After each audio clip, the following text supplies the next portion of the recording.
samawati wal ardu uiddat lil muttaqin. Artinya, saya nggak pakai terjemahan, tolong dikoreksi kalau keliru. Bergegaslah menuju ampunan dari Tuhanmu dan surga yang luasnya seluas langit dan bumi yang disediakan bagi orang-orang yang bertakwa. Siapa orang yang bertakwa itu? Alladzina yunfiquna fis sarra'i wad dharra, yang menafkahkan hartanya, yang menyedekahkan hartanya baik dalam kondisi lapang maupun dalam kondisi sempit. Baik dalam kondisi kaya maupun dalam kondisi miskin, dia tetap menyedekahkan hartanya. Sedekah salah satu tanda orang yang bertakwa. Ini momen yang sangat cocok sekali mendengar saudara-saudara kita di Aceh dan Sumatera bagian utara yang sedang mendapatkan musibah. Semoga Allah memberikan ketabahan kepada mereka semuanya dan segera menghilangkan penderitaannya. Wal kaziminal ghaidha, tanda kedua adalah orang yang menahan amarahnya. Wal 'afina 'anil nas, dan memaafkan sesama manusia. Allah menyukai orang-orang yang berbuat baik. Nah, di sini di antara tanda orang yang bertakwa itu adalah dia gemar menyedekahkan hartanya baik dalam kondisi lapang maupun sempit, menahan amarahnya dan suka memaafkan kepada manusia.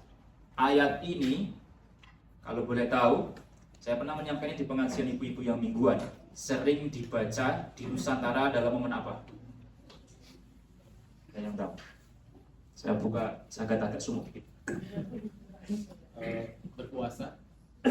Bulan puasa, setelah puasa tepatnya. Setelah puasa itu apa? Lebaran. Halal bihalal, betul sekali. Jadi puasa itu kan dikatakan orang berpuasa agar dia menjadi orang yang bertakwa, betul? Ayat-ayatnya ada, wahai orang-orang yang beriman, berpuasalah kamu sebagaimana diwajibkan puasa sebelum kamu, agar kau jadi orang-orang yang bertakwa. Lalu di sini dijelaskan di antara tanda orang yang bertakwa antara lain, selain menahan amarah juga gemar memaafkan manusia. Nah, tradisinya di Nusantara, orang sehabis Idul Fitri tidak seperti di banyak negara yang lainnya yang sepi, kosong, melompong. Habis orang takbiran, sholat id langsung bubar semuanya. Di Nusantara tidak, ada tradisi namanya saling sungkem ujung halal bihalal. Nah, kata halal bihalal itu sendiri nggak ada dalam bahasa Arab. Orang kalau tanya halal bihalal itu apa? Nggak tahu dia. Itu bukan kewajiban dari haram biharam.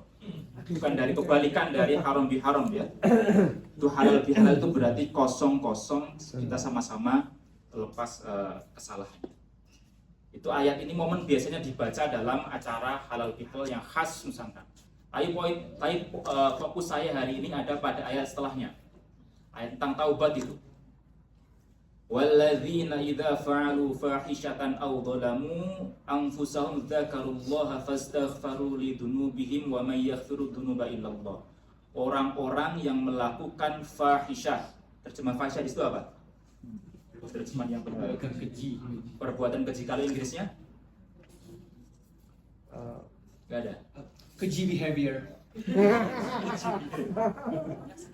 Orang fahisyah itu sebenarnya keji itu terlalu abstrak dia. Tapi kata fahisyah kalau dia dilihat dari penggunaan kata fahisyah di ayat-ayat yang lainnya itu mengacu kepada dosa-dosa besar yang dampak keburukannya melebar kepada orang lain dan plus ada konotasi agak menjijikkan.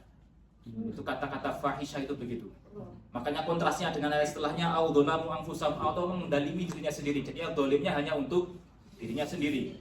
Tapi kalau fahisyah dolimnya menyebar kepada orang lain, dia masuk kategori dosa besar plus ada konotasi menjijikkan. Itu apa itu? Zina diantaranya. Zina, sebelumnya itu ada ayat tentang riba, jadi dia juga mengacu kepada perbuatan. Jadi riba, zina kan termasuk dosa besar. Mencuri, membunuh dosa besar. Dan juga termasuk diantaranya adalah sodomi. Jadi perbuatan kaum Lot itu disebut dengan kata fahisyah di dalam Al-Quran. Itu jadi tanda hard evidence from the Quran that homosexual activities is not something that we approve. Okay. Now people might have some sexual orientation, but as long as they do not manifest that into those sinful acts such as sodomy and zina, basically any sexual relationship outside of marriage, dan that is okay. Yang tidak boleh itu adalah perbuatan hubungan seksual entah beda jenis atau sesama jenis di luar ikatan pernikahan. Oke. Nah, fahisyah mungkin ini agak menyinggung sedikit mungkin, tapi kita sekarang hidup di zaman yang apa yang normal dengan apa yang tabu itu menjadi blur. Dulu yang normal jadi tabu, dulu yang tabu jadi normal, kebalikannya. Dulu itu kayak begitu tabu, sekarang agak normal. Dulu itu apa? Slavery itu normal, sekarang tabu. Dulu itu orang beristri banyak itu orang memandangnya oke, sekarang tabu. Mungkin yang sekarang itu tabu nanti jadi normal juga bisa. Nah, saya lanjutkan. Walladzina idza fa'alu fahisyatan, yang dia berbuat fahisyah, au dzalamu anfusahum, atau mendalimi dirinya sendiri, dzakarullah, kemudian dia mengingat Allah, fastaghfaru lidzunubihim, kemudian dia meminta ampun bagi dosa-dosanya. Wa may yaghfiru dzunuba illallah, tidak ada yang mengampuni kecuali Allah. Walam yusirru ala ma fa'alu, dan dia tidak terus-menerus melakukan perbuatan itu. Wahum ya'lamun, sementara mereka tak tahu tentang hal itu. Jadi ada beda antara orang yang melakukan dosa itu, ada dua jenis. Dia tahu itu dosa dengan yang dia tidak tahu itu dosa. Nah, yang dia tahu itu dosa dan dia menjalankannya tentu saja lebih berat hujah dia nanti di akhirat. Nah, terus Ustaz, itu fahisyah yang di dalam bahasa Inggris mungkin bisa condemn immoral behavior. Immoral behavior. Condemn. There's another one. Condemned immoral behavior. It's Ya. very strong. Itu strong ya. Fahisyah itu dia kategori jenis dosa besar, bukan dosa kecil ya. Nanti saya jelaskan lebih lanjut ya. Kita selesaikan dulu ayatnya. Ulaika jazaohum maghfiratun min rabbihim wa jannatun tajri min tahtihal anharu khalidina fiha. Mereka ini orang yang setelah melakukan dosa besar kemudian meminta ampun kepada Allah, mereka balasannya adalah ampunan dari Tuhan mereka dan surga yang luasnya, surga yang di bawahnya mengalir sungai-sungai kekal di dalamnya. Jadi orang yang berdosa besar sekalipun punya kesempatan untuk diampuni dosa-dosanya. Kalau masih ingat yang saya sampaikan 2 minggu yang lalu di ICC itu, saya menyampaikan tentang kisah seorang pelacur, ingat? Seorang pelacur, atau versi riwayat yang lainnya adalah seorang laki-laki yang dia berjalan di padang gurun kehausan, kemudian dia mengambil air di sumur dengan sepatunya lalu dikasihkan minum kepada anjing yang kehausan. Metafor yang ada di sini adalah pelacur itu jenis orang yang dianggap sampah masyarakat, katakanlah begitu. Dengan anjing yang dianggap najisnya berat di kalangan umat muslim ya, najis mughalladhah ini. Dua-duanya memiliki kesempatan untuk, dua-duanya manusianya punya kesempatan untuk diampuni dosanya. Sama orang yang melakukan perbuatan fahisyah, orang yang melakukan dosa-dosa besar, sepanjang mereka berhenti menjalankan perbuatannya, tidak mengulanginya lagi, meminta ampun kepada Allah, ada kesempatan untuk diampuni. Nanti di belakang saya cerita beberapa kisah orang-orang berdosa besar dan kemudian diampuni. Salah satu contohnya yang kemarin saya sampaikan 2 minggu yang lalu adalah kisah seorang pelacur. Nah, dosa-dosa besar itu memiliki potensi untuk diampuni kecuali satu. Ada satu yang tidak diampuni, apa itu? Syirik, perbuatan syirik. Itu langsung dikatakan di dalam Al-Qur'an. Innallaha la yaghfiru an yushraka bihi wa yaghfiru ma duna dzalika liman yasha. Allah mengampuni semua dosa besar kecuali ketika seseorang menyekutukannya. Kalau orang menyatakan Allah memiliki anak, naudzubillah min dzalik, atau orang mengatakan atau orang mempersonifikasi Tuhan dalam bentuk patung, itu jenis kesyirikan yang tidak bisa diampuni. Di luar itu semuanya bisa diampuni. Nah, di sini kan tentang taubat ya. Ada babut taubah dalam kitab Riyadhus Shalihin, dan di sana disampaikan beberapa di antara syarat-syarat orang yang bertaubat. Nah, orang melakukan dosa itu ada 2 jenis. Ada dosa kepada Allah, ada dosa kepada sesama manusia. Dosa kepada Allah, dosa kepada sesama manusia. Dosa kepada Allah itu diantaranya misalnya tidak sholat, tidak berpuasa, tidak berzakat sementara uangnya sudah memenuhi nisab wajib berzakat. Itu diantara dosa kepada Allah Subhanahu wa Ta'ala. dosa kepada sesama manusia ya mencuri, membunuh, dan seterusnya. Nah, apa saja syarat-syarat taubat itu akan diterima? Dikatakan di sini, fa in kana al-ma'siyatu, saya baca aja. Bainal 'abdi wa bainallahi. Kalau maksiat itu di antara seorang hamba dengan Allah, maka falaha thalathatu syurutin, ada 3 syaratnya. Yang pertama, ayyukli'a 'anil maksiat. Dia harus berhenti melakukan maksiat itu. Wathani, yang kedua, ayyandama 'ala fi'liha. Dia menyesali perbuatannya. Dan yang ketiga, ayyazima alla ya'uda ilaiha. Dia berazam, bertekad untuk tidak mengulanginya lagi. Jadi ada 3 syaratnya orang yang bertaubat dari dosanya kepada Allah. Yang pertama, berhenti melakukan dosanya. Yang kedua, menyesalinya. Yang ketiga, berjanji tidak akan mengulanginya. If someone makes a mistake and they want to say sorry, it's not really that enough to say sorry, but you need to also say, I'm sorry, I regret what I did, I promise I will not do it again. The same thing you say to Allah Subhanahu wa ta'ala. Nah, kalau dosanya kepada sesama manusia selain 3 tadi ditambah 1 lagi, apa itu? Ayyabru'a min haqqi sahibiha, dia meminta keikhlasan dari orang yang dizoliminya. Jadi sebenarnya antara dosa kepada manusia dengan dosa kepada Allah, mana yang lebih berat untuk diampuni? Dosa kepada manusia sebenarnya. Sebab dosa kepada manusia itu meminta keikhlasan dari orang yang kita zolimi. Sebenarnya yang benar ketika seseorang itu di momen halal bihalal meminta maaf, biasanya kan terus deklarasi itu langsung kayak seperti semuanya langsung hilang gitu.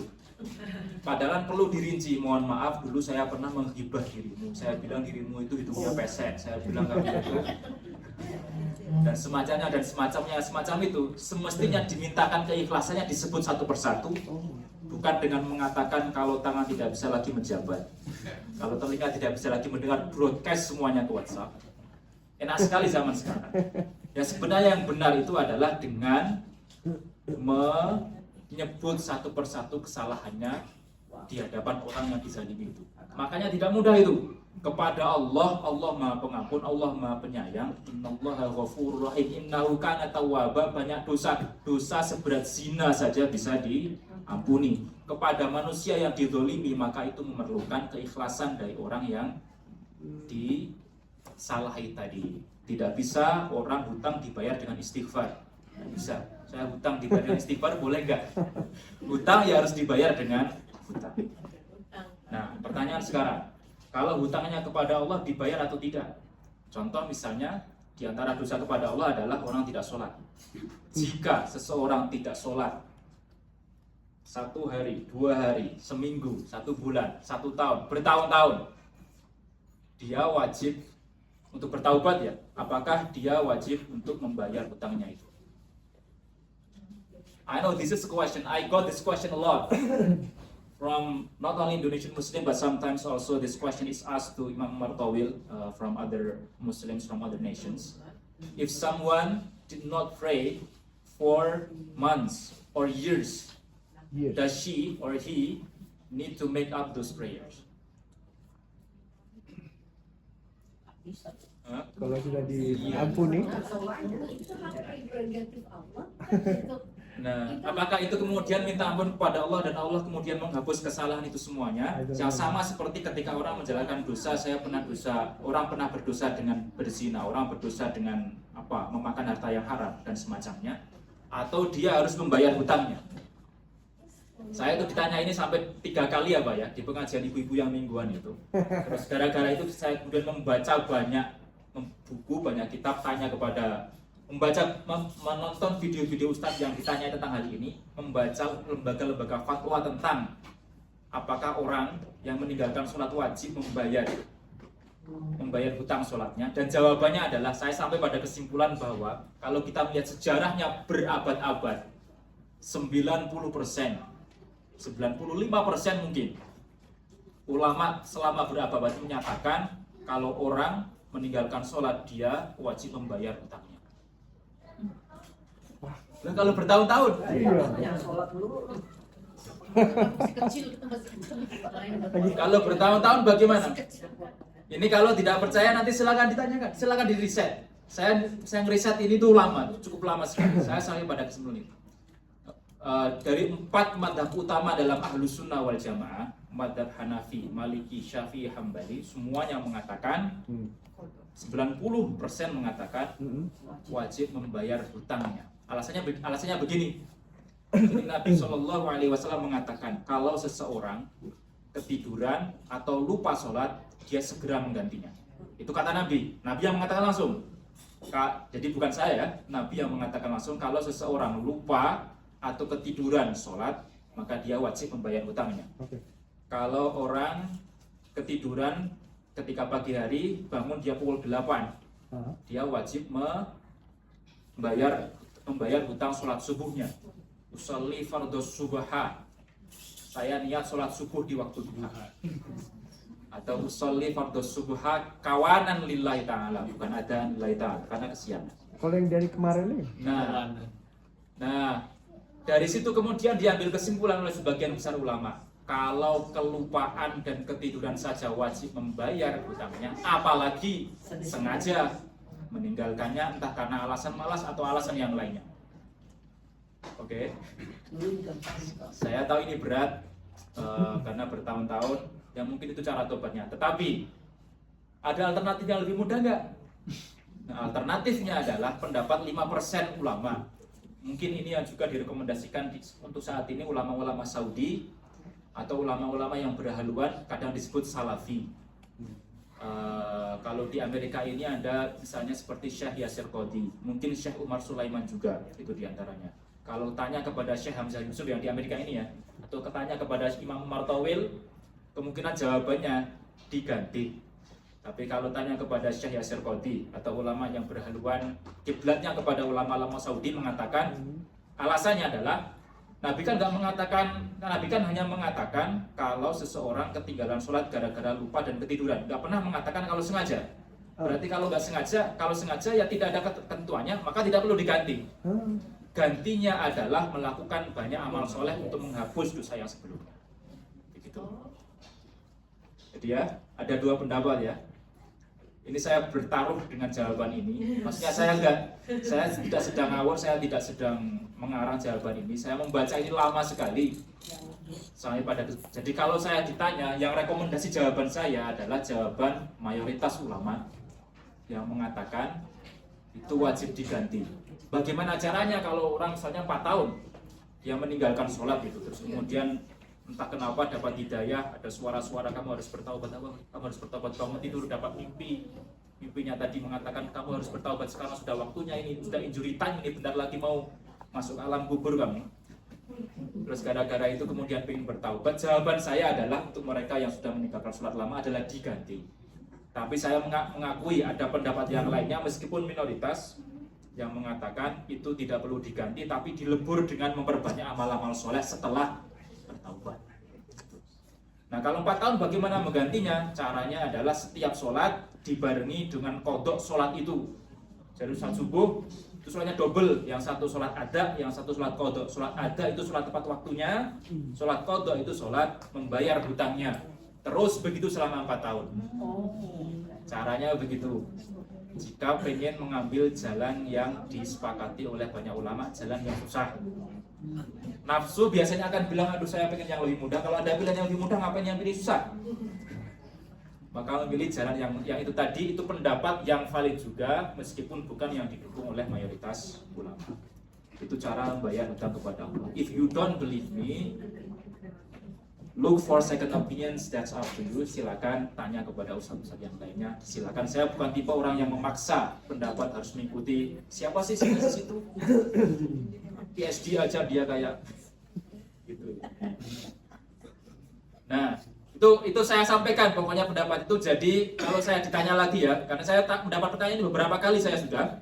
Ini sekaligus jawaban saya setelah mempelajari beragam pendapat para ulama. Rekomendasi saya tetap yang wajib membayar hutangnya. Saking pentingnya sholat itu kan penanda pertama komitmen seseorang sebagai seorang muslim. Itu tiang agama, rukun Islam kedua, amal pertama yang dihisab di hari akhirat. Biasanya kalau sholatnya baik, yang lain juga baik biasanya. Jadi saking pentingnya, kalau orang nggak mampu sholat berdiri, dia harus sholat dengan duduk. Kalau nggak mampu duduk, dia dengan berbaring. Saking pentingnya sholat. Di beberapa banyak argumen yang tadi saya sampaikan tentang pentingnya sholat. Saya yakin di antara Bapak Ibu sekalian, mahasiswa di sini yang datang ke sini, kalau orang tuanya orang tua yang sholat ya, itu akan memperingatkan jangan lupa nanti di Amerika tetap sholat, betul tidak? Jangan lupa sholat, itu biasanya pesan orang tua itu. Karena saking pentingnya, sekali lagi saking pentingnya sholat. Tuh. Nah, adapun dosa-dosa yang lainnya itu tidak perlu ada membayar hutang. Yang itu langsung dilebur kepada Allah Subhanahu wa taala dengan memperbanyak amal yang baik. Gimana? Kalau sakitnya yang sampai enggak kalau bahkan sakit aja yang saya tahu memang kan kita tetap harus sholat. Kalau nggak seperti yang Pak Ustadz bilang, kalau nggak bisa berdiri duduk, kalau nggak duduk saking itu wajib even sampai orang sakit. Tapi kalau yang sakitnya dia tidak sadar, dia termasuk orang yang kehilangan akal. Orang yang hilang akal maka kehilangan statusnya sebagai baligh. Orang yang wajib sholat itu dua syaratnya, muslim dan baligh. Baligh itu dewasa dan akalnya sehat. Nah, kalau tidak diganti. Kalau dia kehilangan akal, orang gila sama seperti itu, statusnya sama seperti orang yang gila lalu dia sadar. Posisi ketika dia gila kan meninggalkan begitu banyak kewajiban, tapi karena dia hilang akal, maka kehilangan akal itu menyebabkan dia kehilangan kewajiban untuk sholat juga, tidak wajib mengganti. Tapi kalau akalnya masih ada, sekalipun dia hanya bisa berbaring, wajib sholat dengan berbaring. Berbaring gerak aja kepala nggak bisa, dengan kedipan mata, sampai begitu kan? Sepanjang otaknya masih sadar, dia masih punya consciousness. Pingsan. Pingsan kehilangan akal. Kalau pingsannya itu sampai 24 jam, 5 sholat tidak wajib dia ganti. Karena orang pingsan kan kehilangan akal. Orang hilang akal tidak memiliki status kewajiban sholat. Let's say dari subuh sampai akhir zuhur gitu kan? Ya. Itu pingsan. Dia bangunnya jam 2, masih ada waktu zuhur, wajib zuhur. Nggak, udah asar. Dia bangunnya jam 4, sholat subuh sama duhurnya tidak wajib diganti. Tidak wajib. Tidak wajib, karena ketika pingsan dia kehilangan akal. Sekarang kalau misalnya sholatnya, dia emang sakit parah nih ya, tapi masih bisa, tapi dia wudunya gimana? Wudunya semampunya. Kalau ada orang yang membantu wudunya, dia dibantu dengan wudunya. Kalau tidak ada, dia dengan tayamum. Karena setahu saya tayamum itu adalah dibolehkan Dengan kalau air nggak ada kan. Kalau ada. Sekarang airnya ada tapi Airnya ada tapi nggak ada yang bantu dia. Dia berbaring sendirian. Dia tayamum sebisanya. Terus nggak usah harus hadap kiblat, nggak apa-apa juga misalnya. Hadap kiblatnya semampunya. Kalau dia memang tidak bisa masuk hadap kiblat, tidak perlu hadap kiblat. Nah itu kalau bisa melebar kemana-mana kalau pertanyaan dikit. Kayak tayamum itu ya. Kan banyak sekali prakteknya orang ketika dia sholat di pesawat, dia tayamum dengan kursi di depannya. Pertanyaannya, kan tayamum itu harus pakai debu. Iya. Di kursi itu ada debunya enggak? Kita kalau bisa lihat, sebenarnya mungkin ada gitu kan. Oh iya ada, berarti kotor dong. Wah itu harus diperiksa punya ini, pesawatnya kotor berdebu ini. Terus gimana dikomplain? Susah nih. Gimana dong? Itu saya cenderung pada pendapat tidak sah itu tayamum di pesawat itu. Aneh ya? Karena nggak ada debunya. Jadi sekali lagi, kita nggak bisa tayamum lihat itu sih. ya panjang ya. Mungkin ini kita pending dulu, kita sebelum selesai. Saya ada materi cukup banyak ini yang mau saya sampaikan. Oke. Nanti habis itu kita bisa bahas soal fikihnya ya. Tayamum itu simpel saja jawabannya. Tayamum itu pakai debu, nggak ada itu keterangan tayamum kok pakai udara kosong, itu nggak ada. Itu pakai yang kayak dibersihkan. Dia pakai debu begini lalu ditiup, lalu baru perlu ada praktek tayamum itu Karena perlu. Ya, oke.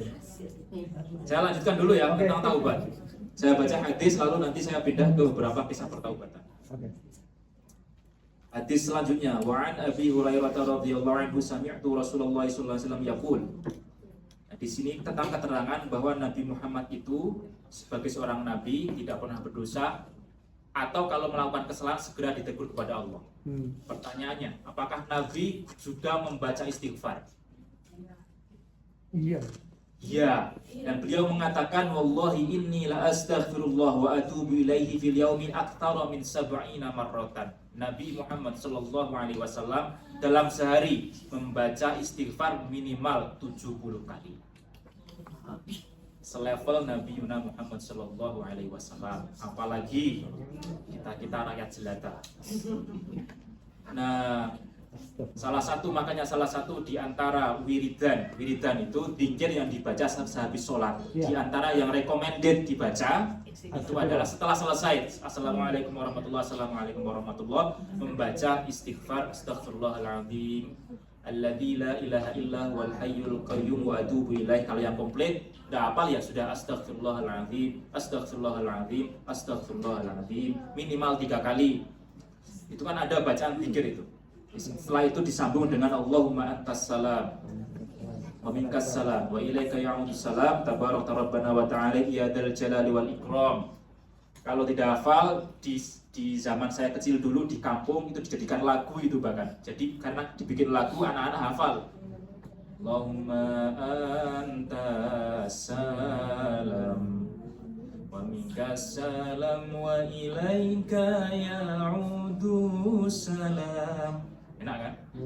Wahayna rabbana bisalam wa adkhilnal jannata darussalam tabarakta rabbana wa ta'alait ya dzal jalali wal ikram tabarakta rabbana wa ta'alait ya dzal jalali wal ikram. Cari di YouTube nanti ya. Ya, apa direkam maksudnya mau rekam? Kalau rekam saya nanti saya jadi selebriti gimana?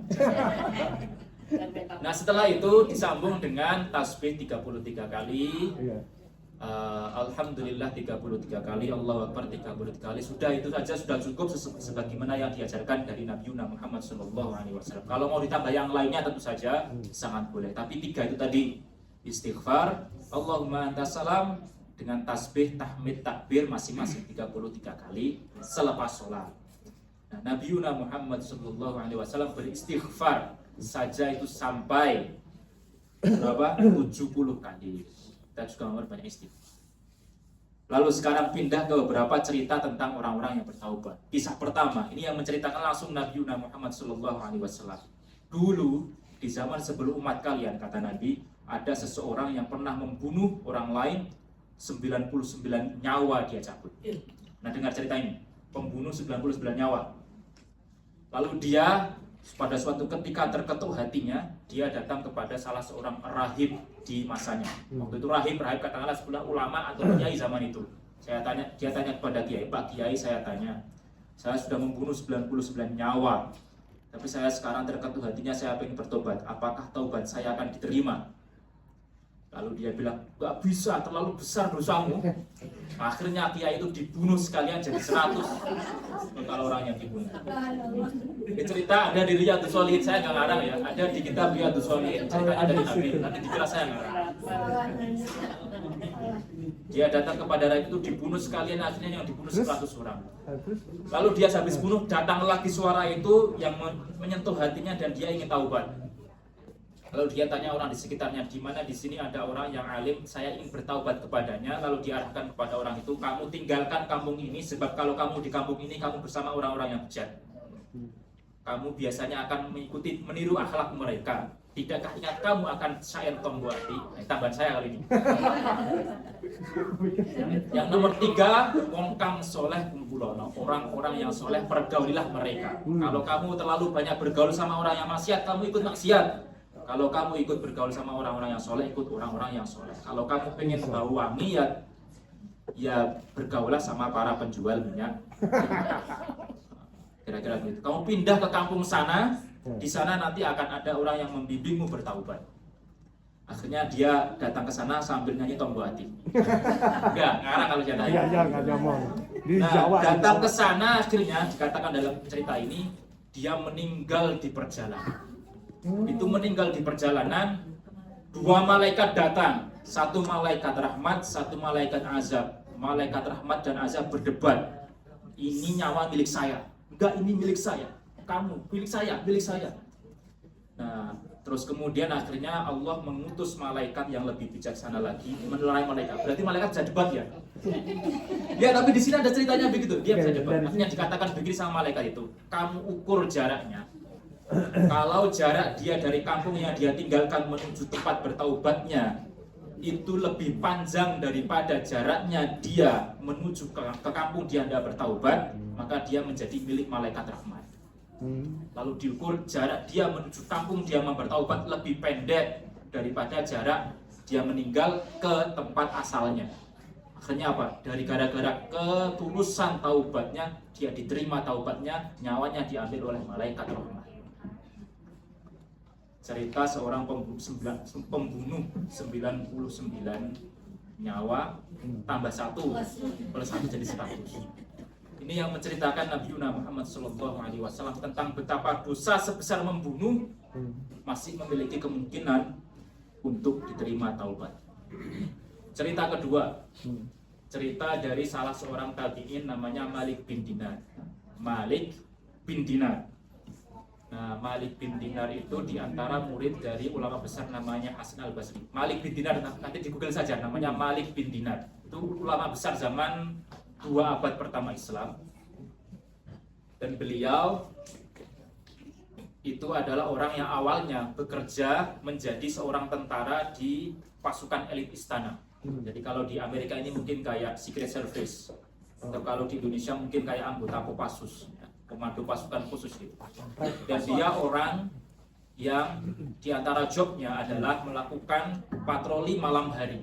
Karena suka patroli malam hari, dia orang yang suka mabuk sambil patroli, dan dia anggota pasukan khusus kerajaan Umayyah pada waktu itu. Cuman dia orangnya tegar, dia orangnya tidak punya rasa kasihan sama sekali sama rakyat kerajaan Umayyah pada waktu itu. Hanya satu kelemahannya. Kelemahannya adalah dia memiliki seorang putri masih usia 2 tahun atau 3 tahun dan sangat menyayanginya. Dari semua orang yang memintanya untuk berhenti minum khamr, hanya putrinya yang mampu menghentikannya minum khamr. Jadi kalau putrinya bilang, ayah kamu berhenti minum khamr, dia akan berhenti. Baru nanti setelah anaknya tidur dia minum lagi. Tapi kan itu dia mampu dihentikan sama anak putrinya. Sebegitu sayangnya dia dengan anak putrinya gitu. Nah, suatu ketika anak putrinya ini diambil oleh Allah Subhanahu wa taala. Meninggal, dia terpukul hatinya, depresi, dan ketika depresi minum khamr lagi. Makin mabuknya makin parah itu karena kehilangan anak putrinya. Nah, ketika pingsan dari mabuknya itu, dalam mimpinya dia bermimpi dikejar ular yang sangat besar sekali. Mana-mana dia lari-lari terus dikejar terus sama ular yang sangat besar sekali itu, ingin hendak menerkamnya. Lalu kemudian Malik bin Dinar lari, dia ketemu sama seorang laki-laki yang tampan, bajunya bagus, bersinar wajahnya dan semacamnya, minta tolong saya dari kejaran ular ini. Lalu laki-laki itu bilang, saya tidak mampu, saya terlalu lemah untuk menolongmu. Akhirnya dia lari lagi. Laki-laki, dan ketika lari pada titik penghujung pelariannya, dia bertemu dengan putrinya yang meninggal belum lama. Ayah, tadi itu ular yang mengejarmu adalah seluruh dosa-dosamu yang hendak menerkammu. Lelaki yang tadi sempat kamu mintai tolong itu adalah amal solehmu, sayangnya terlalu sedikit sehingga tidak mampu menolongmu. Lalu kemudian putrinya itu membacakan ayat alam ya'ni lil ladzina amanu an takhsha qulubuhum li dzikrillah dari surah Al-Hadid. Belumkah sampai waktu bagi orang-orang yang bertakwa, bagi orang-orang yang beriman untuk menundukkan hatinya mengingat Allah Subhanahu wa taala. Lalu kemudian gara-gara mimpi bertemu dengan putrinya itu, dia bangun tergerak hatinya untuk sholat subuh pertama kali setelah bertahun-tahun tidak sholat subuh ke masjidnya Imam Hasan al-Basri. Ketika sholat subuh, Imam Hasan al-Basri membaca surat yang sama dengan yang dibaca putrinya. Gemetaran dia, setelah sholat subuh dia menyatakan taubat di hadapan Imam Hasan al-Basri. Dari situ kemudian setelah taubat dia tinggalkan pekerjaannya, dia menjadi orang yang bekerja sebagai penulis Al-Quran. Zaman dulu belum ada fotokopi, dia bekerja hanya dengan menulis Al-Quran, dan dari situlah penghasilannya. Dia pindah ke rumah yang lebih sederhana, bahkan ceritanya ada orang yang mau mencuri di rumahnya dan nggak ketemu apa-apa. Itu cerita tentang Malik bin Dinar, nantinya jadi ulama besar, termasuk di antara ulama yang membawa Islam sampai ke India. Di wilayah bagian selatan Kerala itu ada nama Masjid Malik bin Dinar. Itu atas dari nama seorang tabi'in yang tadi bertaubat tadi. Nah, di sana itu ada beberapa pelajaran. Yang pertama, itu salah satu dari konfirmasi terhadap sabda Nabi Muhammad SAW, kalau kalian punya anak perempuan, rawat anak perempuan itu, dia anak akan menjadi bentengmu di hari kiamat. Mengapa spesifik anak perempuan? Mengapa Nabi spesifik mengatakan anak perempuan?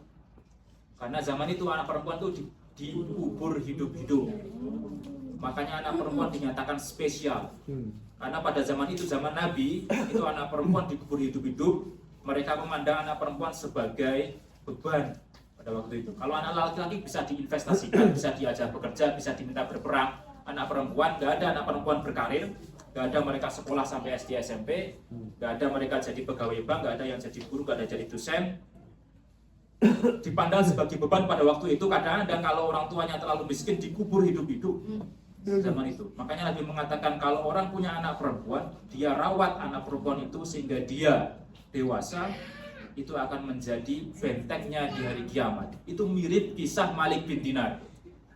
Nabi Muhammad SAW sendiri itu anak-anaknya yang sampai Nabi wafat masih hidup itu hanya yang perempuan, betul tidak? Hanya yang perempuan saja. Kalau punya anak laki-laki, niscaya itu akan ada perebutan nasab itu, anak perempuan. Jadi anak Nabi itu ada 7 orang. 3 laki-laki, 4 perempuan. Saya pernah menyanyikan lagunya, ya kan? Nah, anak Nabi ada 7 orang. Nyanyi lagi saya ya. Nah, anak Nabi ada 7 orang, 3 laki-laki, 4 perempuan. Pertama Qasim, Abdullah, Ibrahim, Zainab, Ruqayyah, Ummu Kulthum, Fatimah.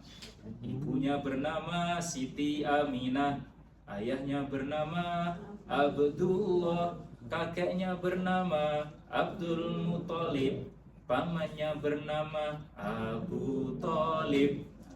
Ya, sekali lebih bagus daripada Twinkle Twinkle Little Star. Nggak ketemu kayak begitu di Arizona, harus dibawa TPA ke Indonesia. Jadi hafal banyak dari sebagian hadirin di sini yang baru tahu kan. Anak Nabi ada 7 orang, 3 laki-laki, 4 perempuan. Yang 3 laki-laki itu meninggal ketika masih kecil semuanya. Dan yang hidup sampai Nabi wafat itu hanya 4 perempuan semuanya. Nabi saja anaknya perempuan semuanya. Jadi bangga, itu Nabi meminta bangga agar kalau kalian hanya punya anak perempuan, banggalah punya anak perempuan. Itu menjadi benteng nanti pada hari kiamat, sebagaimana kisah Malik bin Dinar itu, beliau diingatkan oleh anak perempuannya. Kok nggak disebutkan Siti Hadijah ya ibunya? Istrinya. Istrinya. Mungkin karena syariahnya terlalu panjangan atau spesiesnya kurang cukup ya, makanya nggak disebutkan. Kebetulan yang bisa berima itu hanya 4 itu saja. Jadi ayahnya, ibunya, pamannya sama kakeknya. Mungkin yang saudara. Nanti saya share lagunya di grup WhatsApp ya, biar diajarkan kepada anak-anak ibu-ibu yang masih punya anak-anak kecil. Kalau yang sudah besar, ya nggak apa-apa kalau mau diajarin. Sekarang kisah ketiga. Jadi ini kisah orang-orang yang bertaubat. Tadi pertama kisah pembunuh, yang kedua kisah peminum khamr. Oke, semuanya memiliki kesempatan yang sama untuk bertaubat sepanjang mereka belum melakukan kesyirikan. Itu kesempatan bertaubat untuk diterima itu masih besar dari Allah Subhanahu. Yang ketiga dari seorang figur namanya Abu Nuwas. Di Indonesia kadang orang nyebutnya Abu Nawas. Nah, Abu Nawas itu terkenal dengan cerita-cerita joke-nya, meskipun cerita itu agak ngarang, nggak pernah terjadi, betul-betul terjadi. Itu kan dulu banyak tahun 90-an itu terutama. Itu di masjid-masjid habis sholat Jumat ada orang jualan pasar tiban gitu loh. Dia jualan buku-buku sama minyak wangi atau apa, kadang-kadang bukunya itu adalah tentang cerita Abu Nuwas atau Abu Nawas nih, yang benar Abu Nawas. Nah, di antara joknya Abu Nawas itu suatu ketika Abu Nawas pesan kepada istrinya, tolong nanti kalau saya meninggal saya dikasih kain kafan yang sobek-sobek, rombeng, jelek pokoknya. Buat apa? Udah ikut aja. Dan benar ketika meninggal dikasih kain kafan yang sobek-sobek. Begitu dikuburkan, lalu orang-orang yang melayat sudah pada pulang, kan malaikat Munkar Nakir datang ke kuburan. Datang, pakai masuk, salah masuk, ini sudah lama. Nggak jadi cerita, tapi cerita ngarang itu ya, cerita sekedar joke aja, cerita joke aja, dia nggak ada pelajarannya sama sekali. Masa malaikat Munkar Nakir bisa ditipu? Itu cerita joke-nya aja. Tapi cerita aslinya adalah Abu Nuwas ini orang yang adalah dia penyair. Zaman dulu itu kan belum ada alat musik, selebriti ya para penyair. Dan beliau hidup di zaman yang sama dengan Imam Asy-Syafi'i. Imam Asy-Syafi'i mengatakan, kalau saja Abu Nuwas itu bukan seorang ahli maksiat, aku ingin belajar syair Arab kepadanya. Karena memang orang yang ahli sastra Arab, ahli syair, tapi isi syair-syairnya itu syair-syair yang memuji Khomer. Jadi ada syair Khomer itu judulnya syair Khomriyat, wine poetry. Dan dia orang yang kebetulan juga orang yang tertarik dengan sesama jenis.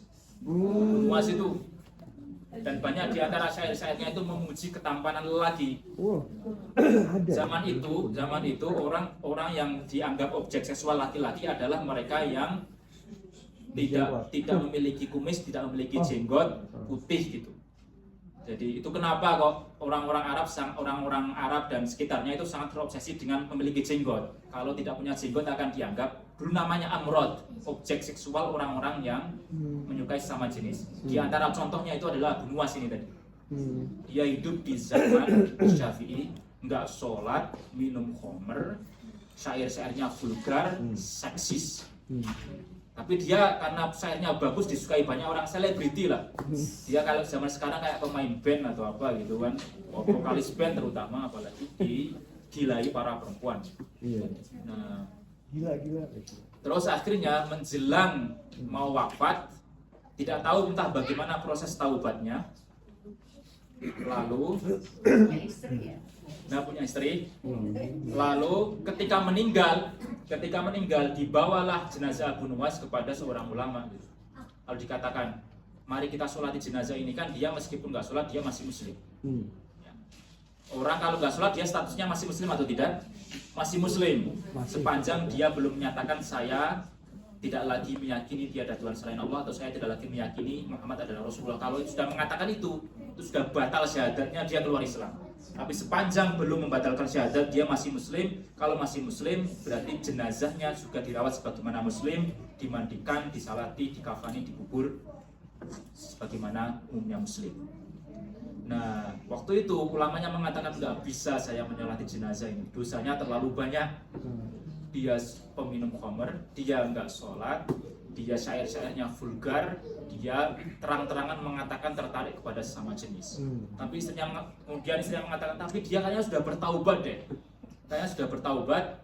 Lalu ketika pulang ke rumahnya, dia buka beberapa catatan-catatan syairnya, dan dia temukan satu syair yang menandakan pertaubatannya.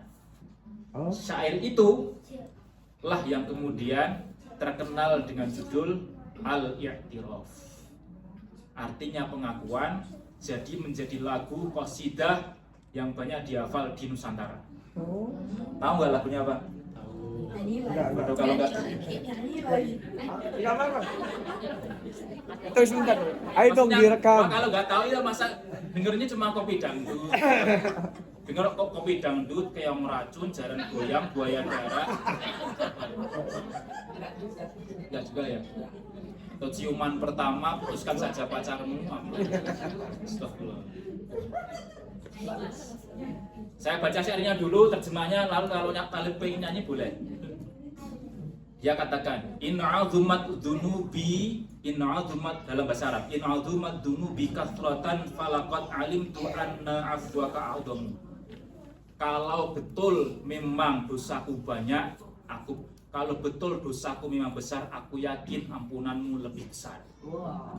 Kata dia itu, syairnya itu. Mikir begini enggak? Aku dosaku besar, tapi aku meyakini ampunanmu lebih besar.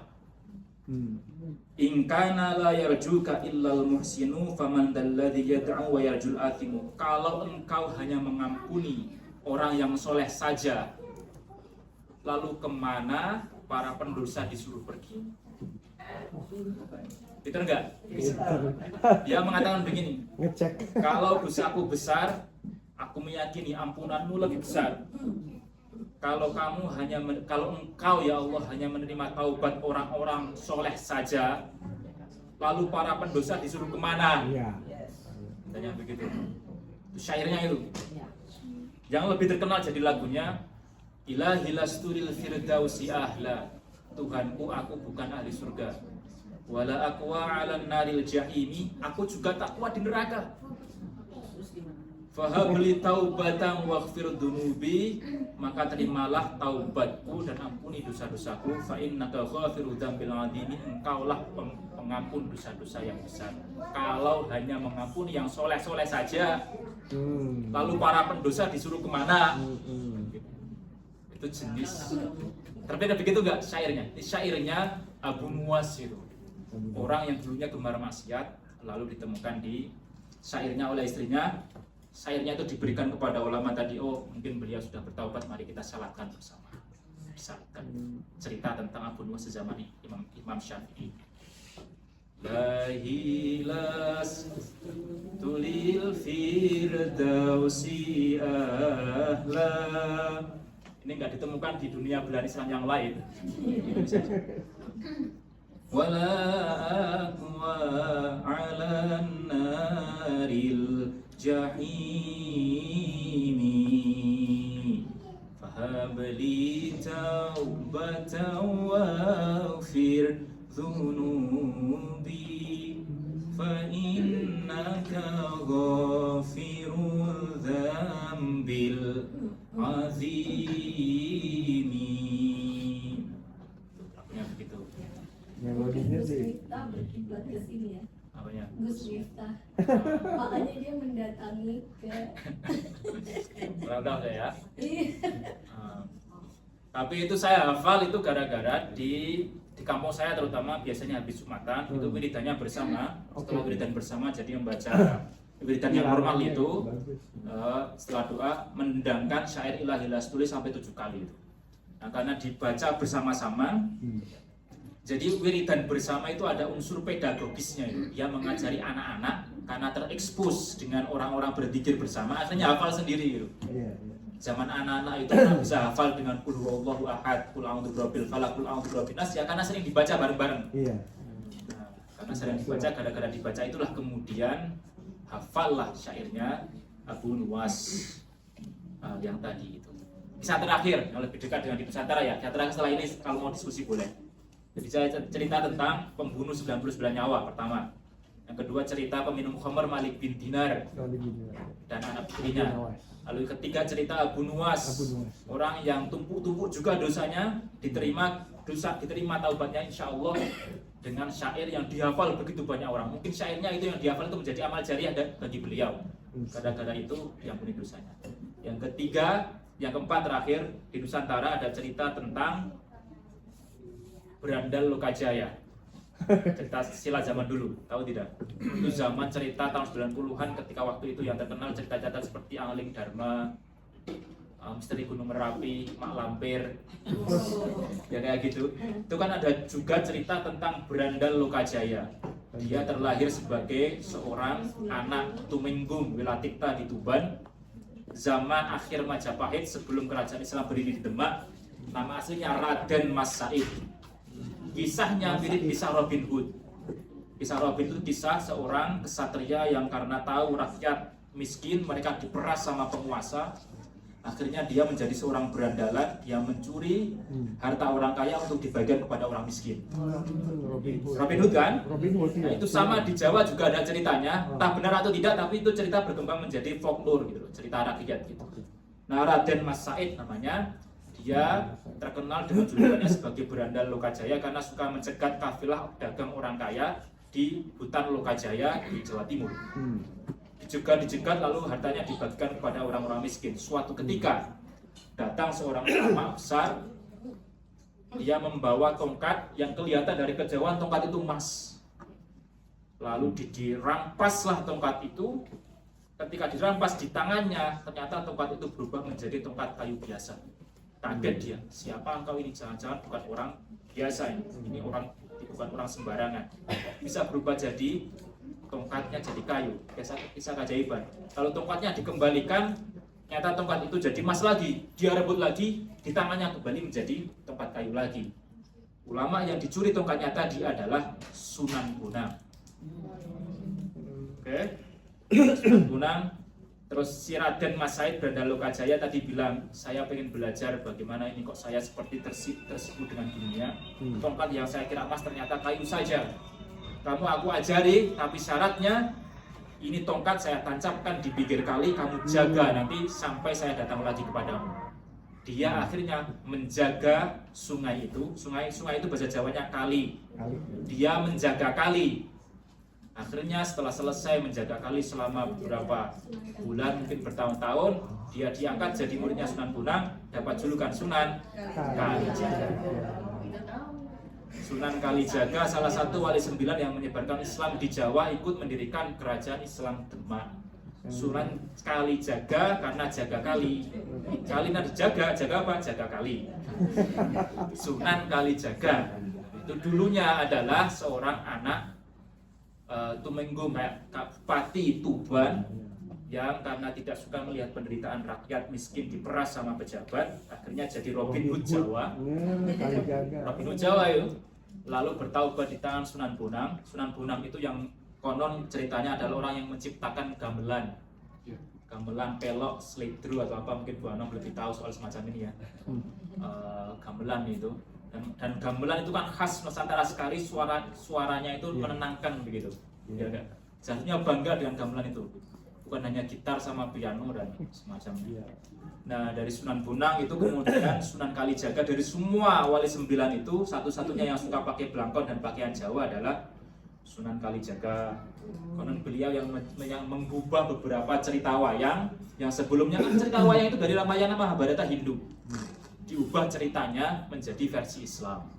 Wayangnya itu wayang yang bentuknya itu tidak menyerupai manusia utuh karena diharamkan orang bikin kayak patung gitu kan. Makanya dibikin gepeng, terus dia enggak realistis. Kalau dalam cerita Mahabharata itu Pandawa 5 orang, istrinya 1. Tahu nggak di Mahabharata itu? 1 perempuan, suaminya 5. Pandawa 5 itu istrinya 1. Cerita asli Pandawa 5 Mahabharata itu. Diubah ceritanya dalam versi di Jawa oleh Sunan Kalijaga. Ini hanya Drupadi, hanya istri dari Arjuna saja. Yang Yudhistira, Werkudara, Nakula, Sadewa, semuanya tidak beristri kepada si Drupadi. Diubah ceritanya itu. Itu cerita Sunan Kalijaga, awalnya juga seorang perampok dulunya. Kisah orang-orang yang bertaubat semoga menjadi inspirasi bagi ibu sekalian bahwa pintu taubat dari Allah Subhanahu wa taala itu luas sekali. Apa yang kita baca tadi, orang-orang yang bahkan dosanya fahisyah, orang-orang yang menzalimi dirinya sendiri, sepanjang mereka mengakui perbuatan itu salah, menyesalinya dan berjanji tidak akan mengulangi lagi, dikatakan ulaika jazaa'u maghfirah mir rabbikum, dia akan mendapatkan ampunan dari Tuhan yang besar begitu saja sampai menghilangkan nyawa saja diampuni. Apalagi kita yang kayaknya sebagian besar ya orang-orang baik di sini ya insyaallah. Tidak pernah sampai separah itu dosanya. Amin amin ya rabbal alamin. Semoga Allah membuka pintu rahmat dan maghfirahnya kepada kita sekalian. Sudah saya bicara sekitar 1 jam lebih sedikit. Agak haus sedikit. Kalau mau diskusi silakan. Kalau tidak ya kita tutup dengan berdoa.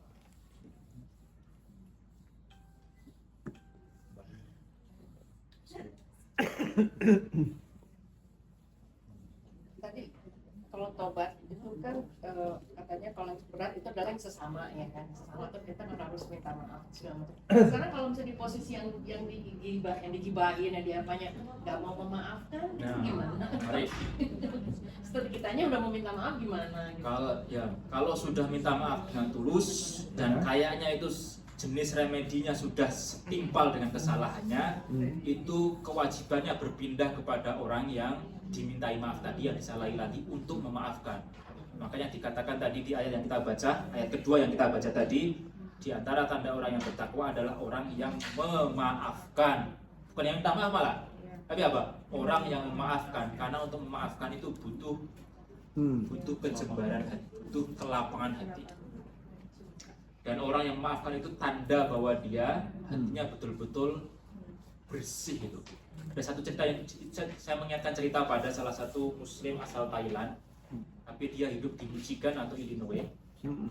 Kayak kisahnya terjadi tahun 2017. Jadi dia punya anak usia 22 tahun. Masya Allah, saya lupa namanya.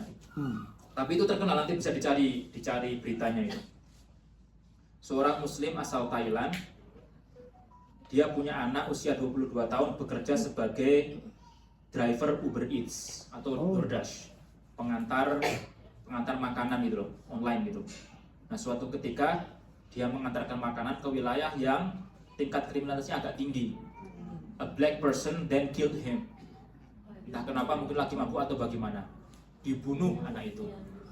Lalu dibawalah ke pengadilan, sampai itu kasusnya sampai 2 tahun. 2 tahun setelahnya, ketika mau vonis dijatuhkan, si orang yang membunuh itu dia menyatakan, saya mengakui perbuatan saya salah pada waktu itu, saya adalah pengaruh entah obat-obatan atau saya melakukan bagaimana. Lalu sebelum dijatuhkan putusannya sama si hakimnya melemparkan dulu ke ayahnya yang muslim tadi. Dia di pengadilan di Amerika pakai peci, muslim Thailand. Dia mengatakan, on behalf of my son and his mother, we forgive you. I don't think that he would be angry with you. It is actually the fact that you need to kill him that we have some pity to you. Saya tidak ingin kesalahan ini menjadi noda-noda hitam di hati saya. Cari videonya, itu bikin nangis itu. Kalau pernah lihat, di-share lagi di grup kalau ketemu ya. Cerita tentang kebesaran hati memaafkan seseorang yang membunuh anaknya. Hidup di sini di Amerika, di Michigan atau Illinois, saya lupa. Dan beritanya menyebar itu, dan gara-gara itu kemudian banyak di repost di akun-akun muslim biasanya dakwah gitu. Anyway, kembali kita di pertanyaannya Bu Tasya itu. Nah, kalau sudah meminta maaf dan kayak remedinya sudah diberikan, maka tanggung jawabnya pindah kepada orang yang disalahi tadi, mau memaafkan atau tidak. Kan kadang-kadang orang yang disalahi dia terus kemudian take advantage of the guilt. Wah, ini salah nih, bisa saya manfaatkan ini. Kalau kamu pengen meremedi kesalahanmu, bayar saya sekian final. Misalnya begitu. Itu kan dia malah malak dia, betul, memanfaatkan orang yang salah kepadanya. Makanya dikatakan di sini walafi nas, dan orang-orang yang memaafkan. An-nas ini tidak hanya kepada muslim, semuanya, muslim maupun non muslim. Sudah ya? Baik, kalau tidak ada, tadi satu request doa dari Ibu Supardan. Adiknya Ibu Supardan belum lama meninggal. Baru ada meninggal kemarin, jadi hari Sabtu pada jam 8, terus dimakamkan pada Lohor Kemarin, ya. Sebenarnya kalau pengen sesuai dengan fikih ada sholat ghaib itu. Kalau mau sholat ghaib. Tapi kalau tidak, ya doa untuk beliau, laki-laki atau perempuan? Laki-laki. Nah, inti dari sholat ghaib dan ini doa kepada orang yang sudah meninggal itu ada di takbir ketiga. Bunyinya apa itu? Allahumma ighfir lahu warhamhu wa'afihi wa'fu anhu. Jadi kalau sholat jenazah atau sholat ghaib, takbir pertama Al-Fatihah, takbir kedua sholawat Nabi apapun, direkomendasikan sholawat ketika tahiyat akhir. Takbir ketiga itu intinya Allahumma ighfir lahu warhamhu wa'afihi wa'fu anhu, versi paling pendek. Kalau ditambah hafal yang panjang ada versinya. Waghsilhu bil ma'i wa thalji wal barad wa naqi minal khotoya kama yunqatal. Dan seterusnya. Tapi intinya, ya Allah, ampuni dosanya, limpahkan rahmatmu kepadanya, maafkan kesalahan-kesalahannya. Allahumma ighfir lahu warhamhu wa'afihi wa'fu anhu wa akrim nuzulahu, muliakan tempat tinggalnya saat ini di alam kubur, dan berikan keluarganya ketabahan karena ditinggalkan keluarga. Amin ya rabbal alamin. Ala hadhihi niyah, dengan niatan ini semoga arwah beliau tenang, dosa-dosanya diampuni, amal-amal kebaikannya diterima, keluarga yang ditinggalkan dikaruniai ketabahan. Al-Niyah wa ala kulli niyatin shalihah. Al-Fatihah. A'udzu billahi minasyaitonir rajim. Bismillahirrahmanirrahim. Alhamdulillahirabbil alamin. Ar-Rahmanir Rahim. Maliki yaumiddin. Iyyaka na'budu wa iyyaka nasta'in. Ihdinas siratal mustaqim. Siratal ladzina an'amta 'alaihim ghairil maghdubi 'alaihim waladdallin. Kita tutup doa ya. Bismillahirrahmanirrahim. Alhamdulillahirabbil alamin. Hamdan syakirin, hamdan na'imin, hamdan yuwafi ni'amahu wa yukafi'u mazidah. Ya Rabbana lakal hamdu kama yanbaghi li jalali wajhikal karim wa 'azimi sultanik. Allahumma salli ala sayyidina Muhammad wa ala alihi wa sahbihi wa baraka wa sallam. Ya Allah ya Tuhan kami, segala puji bagimu, salawat serta salam semoga tercurah limpahkan kepada Nabi-Mu Muhammad sallallahu alaihi wasallam beserta keluarga, para sahabat dan orang-orang yang mengikuti sunnahnya. Allahumma a'inna ala dzikrika wa syukrika wa husni ibadatik. Ya Allah ya Tuhan kami, tolong kami agar dapat bersyukur, berzikir dan beribadah kepadamu dengan baik. Rabbana ighfir lana wa li ikhwanina alladziina sabaquna bil iman wa la taj'al fi qulubina ghillan lil ladziina amanu rabbana innaka ra'ufur rahim.